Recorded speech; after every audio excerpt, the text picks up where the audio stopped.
السلام عليكم ورحمة الله وبركاته. أول سؤال ورد من بعض المتابعين: هل الجمعة تجب على المسافر؟ القول الصحيح أن المسافر لا تجب عليه الجمعة، لأنه قد يترك جمعة جمعتين ثلاث، والنبي عليه الصلاة والسلام يقول: من ترك 3 جمعات تهاونا طبع الله على قلبه، في رواية كتب من المنافقين. المسافر ما يشمل هذا الحديث، هذا الحديث يشمل المقيم، لأنه ما ثبت عن النبي عليه الصلاة والسلام والخلفاء الأربعة أنهم أقاموا الجمعة وهم على سفر.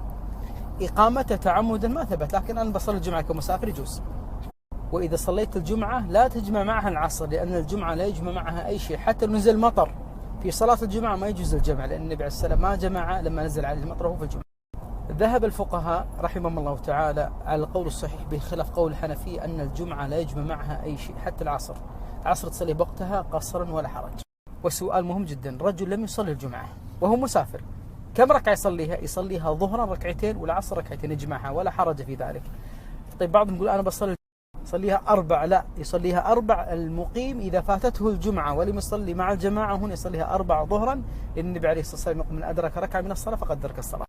مثال ذلك رجل مقيم، طبعا الحين انسى المسافر، واحد مقيم دخل يوم الجمعة والإمام في التشهد، يعني ما صلى الركوع الأول ولا الثاني، كم ركعة يصليها 4 ركعات ظهرا. طيب لو دخل وأدرك ركعة يسلم الإمام يقوم يجيب ركعة، واضح؟ طيب دخل والإمام انتهى من الخطبة يصلي ركعتين مع هذا.